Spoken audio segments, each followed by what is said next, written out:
And we're back for another episode, and welcome to patch 2.2, went live this morning. So the very first thing I'm going to be doing is unlocking turn 6, which is the second binding coil of Bahamut.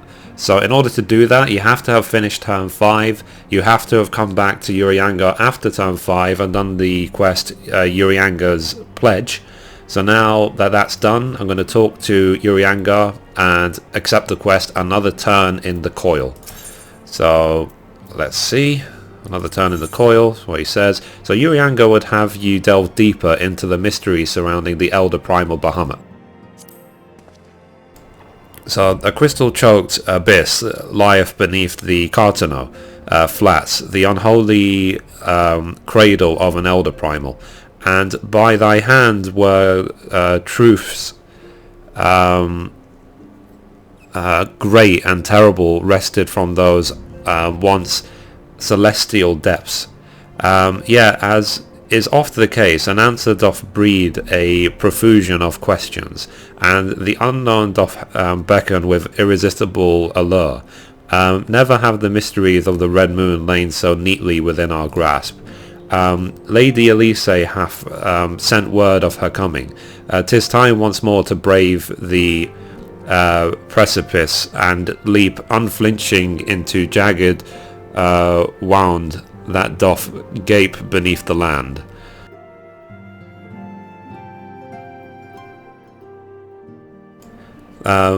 Mine apologies, I trust I have not kept you waiting over long.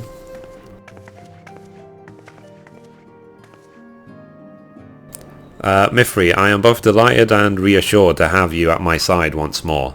I would not waste your time with trivalities, okay? Let us proceed directly to the discussion of which we have learned, and that which we hope to learn anon. Initially, it was evidence of a new primal that led us to delve into the cavern beneath Castrum Occidens, and to explore the subterranean scars left after the fall of Dalamud.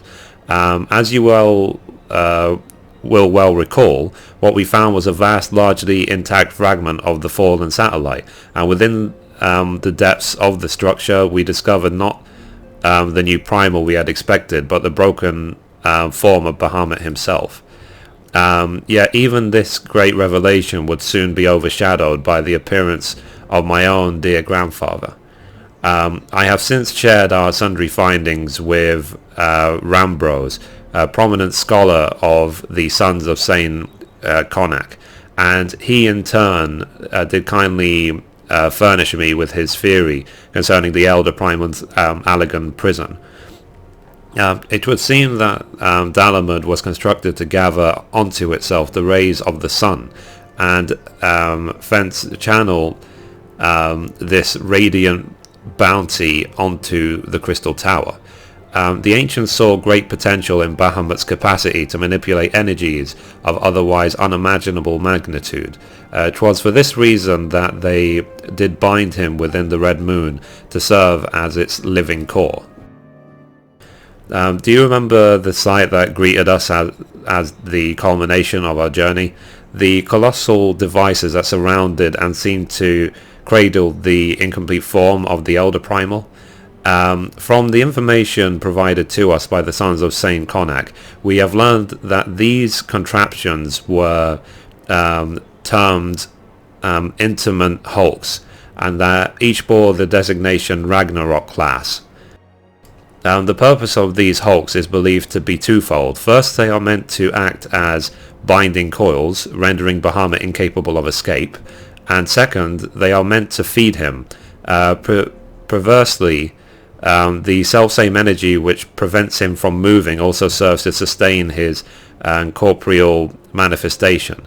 Bahamut is permitted neither to die nor to truly live. He is merely allowed to be. For century upon century was the Elder Primal thus imprisoned, bound about in fetters so subtle in their working, and yet so adamant than though his soul could be destroyed.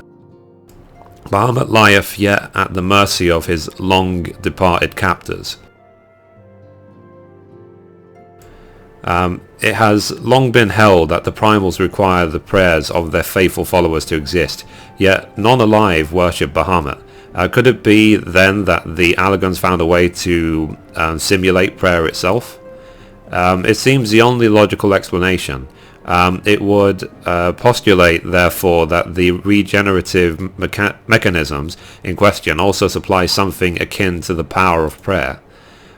Subsequently, if all the intimate hulks were to be rendered inactive, Bahamut should dissolve into the aether. Upon the evidence of thy previous foray, we determined that the Elder Primal is sustained by 3 such binding coils. Thus did we commence to scour the realm, and found in the Twelveswood as yet unexplored fragment of the Lesser Moon bearing a most familiar aspheric signature. And after conducting a preliminary investigation, we believe we have discovered from a point from which this North-South fragment and the second the intimate halts can be entered. As Eordia's sword in the darkness, I would have you once more lead the charge. I will of course be there at your side. Once you have made your preparations, head to Folgot Float and make yourself known to my assistant, Serpent Lieutenant Alisaie. The fallen fragment is not far from the settlement, and her position provides a convenient rendezvous point. I will break these Allagan fetters, for they bind my grandfather as surely they bind Bahamut.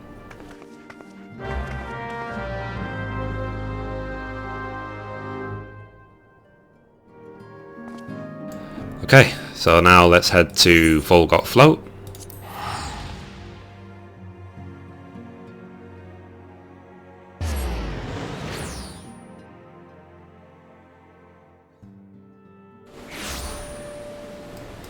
So we're now looking for Alisaie's assistant, who is right here.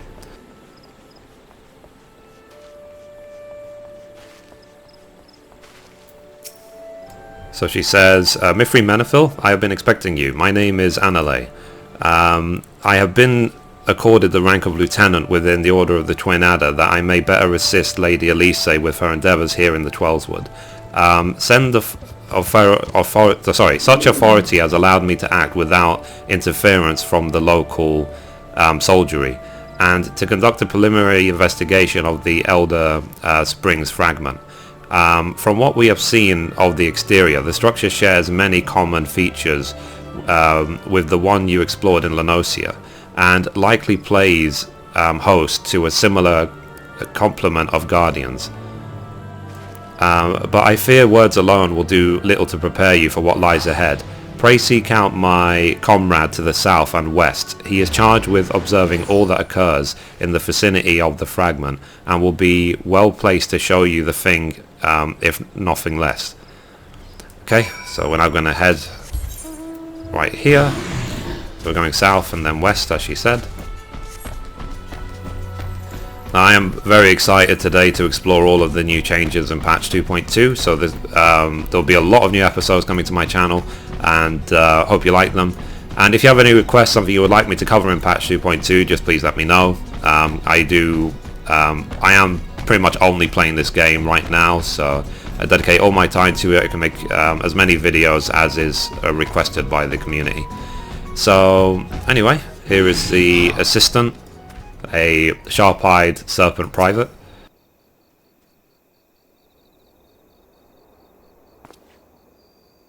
So, what business brings you to this broken land? Unless you fancy being ground to a bloody pulp under the granite fists of a wandering golem, I suggest you bugger... oh, my apologies, madam. Lady Alisaie did send word of your impending arrival, but it would seem I've grown rather too accustomed to shooing away curious sellswords and reckless explorers. Behold, if you will, one of the fallen shards of the Red Moon Dalamud. Our initial survey uncovered no evidence of the Empire's presence, which, while fortunate in itself, meant that the approach of the fragment had yet to be cleared. After much effort, however, we succeeded in carving out a semblance of a path which should grant you access to the entrance, and that, I'm afraid, is where our progress ended. The interior? Well, assuming the architecture of this hulk resembles the first, the master controls you seek will be located at the bottommost layer, past all the ingenious and deadly defences which the ancient Alligans seem to so indecently fond. If you would know more, I'm afraid there is nothing for it, but to brave the depths of the fragment yourself. Lady Alisaie will soon be arriving at Fulgo. Pray do not tarry on your way back to the lieutenant's post. I imagine our young mistress will be most eager to commence the expedition. The road ahead promises peril aplenty, and I would humbly suggest that this is not the occasion to stint on preparation or provisions. May the 12 watch over you. Okay, so let's again talk to Alisaie. Now, the reason why Urianger speaks in such a weird way, I believe, is that they said that he has the potential for time travel, and it's possible that he's travelled so far into the past that he speaks like the way they do, basically because of living for years in the past. And because scholars, really powerful scholars, do have the ability for time travel, that's how Louis Soir was able to send the Warriors of Light 5 years into the future, for example. So anyway, here is Alisaie.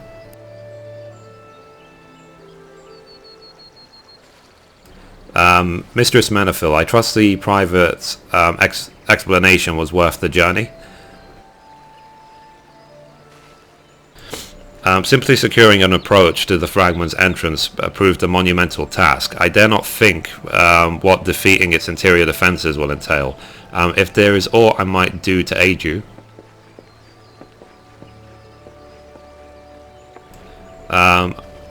Lady Alice. Oh, my apologies, Master Alphanode.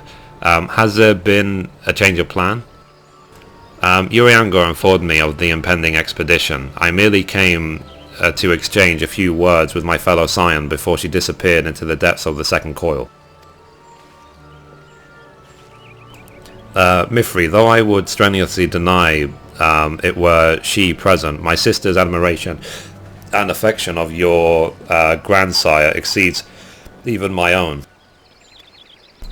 Upon the matter of his legacy, therefore, Alisaie is wont to go above and beyond the call of duty. In our grandfather's absence, she has made the salvation of Eorzea her personal crusade.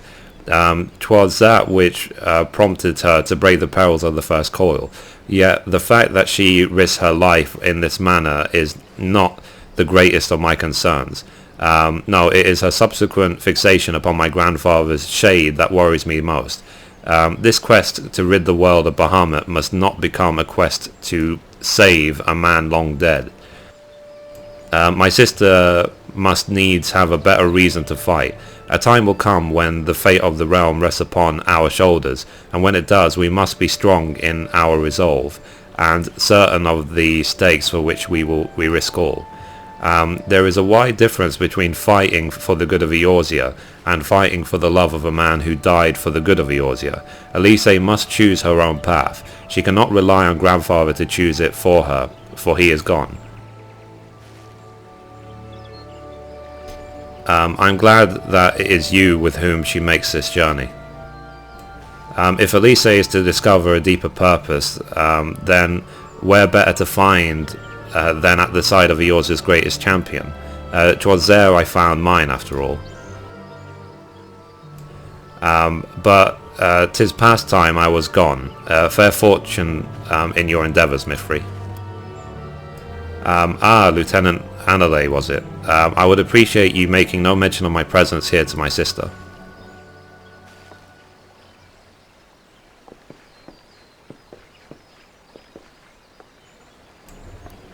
Lady Alisaie is due to arrive at any moment. Pray do not hesitate to call upon me. If there is aught less you would know prior to parting, I shall otherwise abide here, in confident expectation of your triumphant return. Okay, so complete.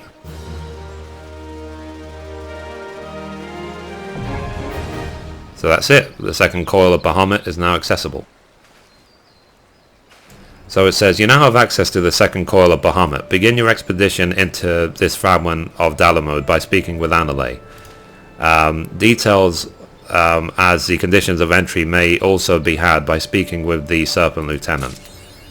Okay, so that's where the entrance will be, right here in Folgoat Float, right there. So you just go teleport to Folgoat Float, run south a bit, and there's the entrance to the second coil of Bahamut, which starts at turn 6 and ends at turn 9. And you must have a group of 8 players to actually get in there when joining. So anyway, that's it for this episode. Thank you for watching, and as always, goodbye from me, goodbye from Mithrie, and good luck in the second coil of Bahamut. Bye bye.